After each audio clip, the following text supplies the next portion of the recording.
3년 전 여름 쿠팡의 경기도 덕평 물류센터에 큰 불이 나면서 진압에 투입됐던 119 구조대장이 순직했습니다. 에어컨이 없던 작업장, 24시간 선풍기를 돌리기 위해 설치된 멀티탭에서 불이 시작된 걸로 조사되면서 쿠팡의 열악한 노동 환경에 대한 사회적 비판이 거세졌습니다. 그로부터 3달 후 열린 한 토론회. 사실 저는 예견된 참사라고 생각을 합니다. 제가 이제 오죽하면 국회의원들, 장차관들 그리고 쿠팡 임원들한테 제발 하루라도 직접 해봐라. 해보고 나서 이야기를 해라. 라고 말할 정도의 상황이었습니다. 민주당 이탄희 의원은 쿠팡 일용직 체험 사실을 공개하며 열악한 노동 조건을 개선하라고 요구했습니다. 저 스스로 그렇게 이야기된 계기가 제가 8월 달에 한번 그 체험을 해봤는데요. 이 말로 보고 들었던 것과는 반격이 바뀌었습니다. 이 때문이었을까? 16,450명의 쿠팡 P&G 리스트를 확인하던 중 이탄희 의원의 이름을 발견할 수 있었습니다. 이름뿐 아니라 생년월일과 전화번호까지 모두 일치했습니다. 영구 채용 불가를 뜻하는 걸로 보이는 대구 1센터로 분류됐고 리스트 등재 사유는 근무지 무단 이탈로 적혀 있습니다. 이탄희 의원은 쿠팡 물류센터의 노동 여건을 확인할 목적으로 직접 체험을 했다고 취재진에게 밝혔습니다. 물류센터에 동행했던 당시 비서관도 나란히 명단에 올랐습니다. 쿠팡은 뉴스데스크의 보도가 가짜뉴스라며 방송통신심의위원회의 프로그램 방송 중단과 관계자 징계 등을 요구하는 신고서를 제출한 것으로 확인됐습니다. MBC 뉴스 김건유입니다. 지난 2021년 MBC는 관리자 허락 없이는 화장실도 못 가는 쿠팡의 업무 환경을 보도했습니다.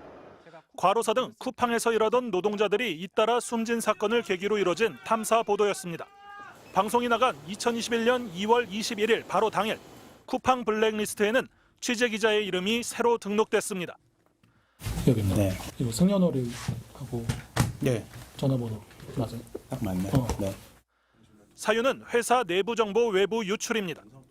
보도를 했다는 이유로 여기 블랙리스트에 올라와 있다라고 한다면 다른 기자들도 당연히 MBC는 쿠팡의 P&G 리스트를 확인하는 과정에서 기자, PD, 작가 등 100명 가까운 언론인들이 포함되어 있다는 사실을 확인했습니다. 지난해 8월 폭염 속에서 에어컨도 없이 일하는 물류센터 실태를 보도한 신문기자의 블랙리스트 등재 사유는 회사 명예훼손이었습니다.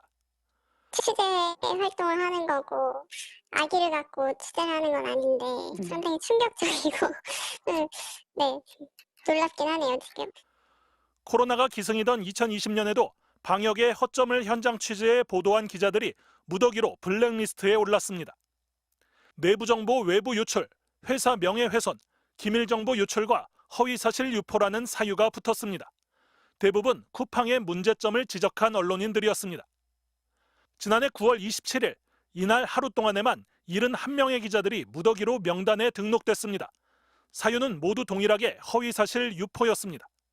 방송, 신문을 망라한 국내 언론 38곳의 10년차 전후 중견급 기자들이었습니다.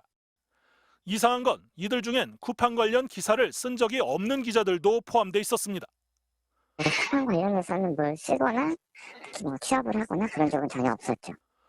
언론사에서 시경캡, 바이스로 불리는 경찰청과 서울시경찰청 출입기자 명단을 쿠팡 블랙리스트와 비교해봤습니다. 일부 인사 이동을 제외하면 인적 사항은 물론 기재 순서까지 완전히 일치합니다. 현장 취재는 주로 사회부 기자들의 역할인데 이렇게 블랙리스트에 등록되고 나면 취재 가능성이 사전 봉쇄되는 셈입니다. 이제 부적절하다고 생각을 하고 어떤 경위를 통해서 인적 사항이 넘어갔는지는 좀 궁금하네요. 쿠팡이 어떤 경로로 기자단과 경찰 관계자만 알 수 있는 출입 기자들의 신상 정보를 통째로 확보했는지는 확인되지 않았습니다. 이건 기업이 우리 사회에서 기존의 법제도뿐만 아니라 언론의 취재 과정까지도 원창적 봉쇄하는 자본의 가장 극단화된 이 권력의 형태를 확인할 수 있죠. 쿠팡은 블랙리스트 작성 관리 의혹에 대해 성희롱, 절도, 폭행, 반복적인 사규 위반을 일삼는 사람들로부터 직원을 보호하는 건 회사의 당연한 책무라는 공식 입장을 밝혀왔습니다. 또 쿠팡의 인사평가 자료는 MBC가 보도한 문서와 일치하지 않으며 어떠한 비밀 기호도 포함하지 않고 있다고 주장했습니다. MBC 뉴스 조이명입니다. 언론을 통해 쿠팡 물류센터의 열악한 노동 환경이 드러났던 2021년, 대학생 9명이 쿠팡 일용직에 지원했습니다.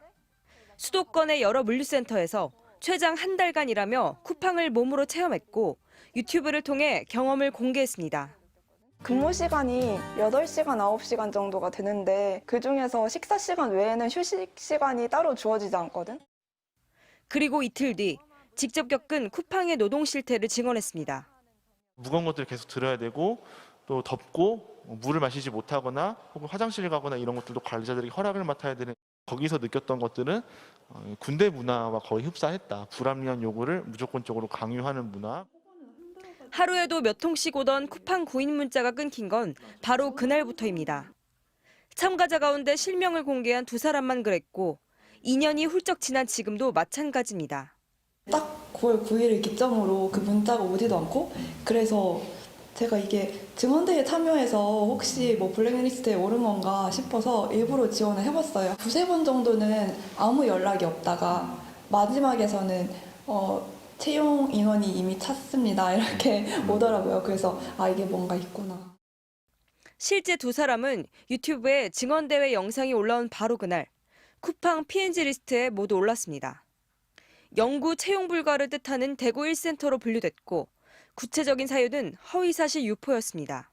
블랙이 될 수 있다는 얘기는 일하는 사람들 사이에서는 공공연한 사실이었고요. 좀 지각을 한다거나 혹은 좀 관리자에게 윗보인다거나 그러면 바로 블랙이 될 수 있다. 조심해야 된다.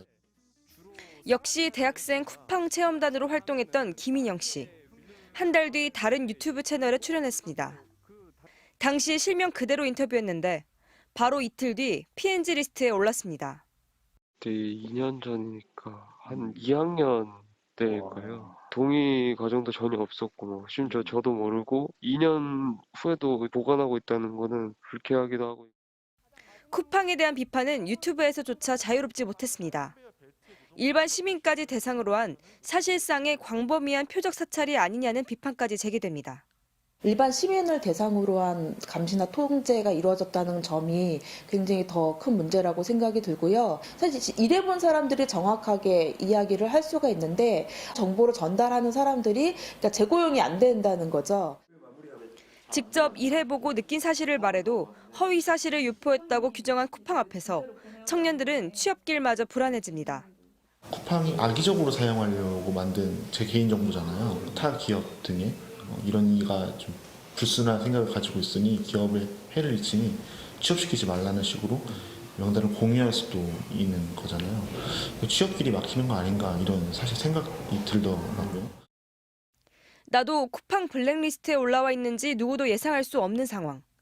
MBC 뉴스 홈페이지와 모바일 앱을 통해 지금부터 직접 확인할 수 있습니다.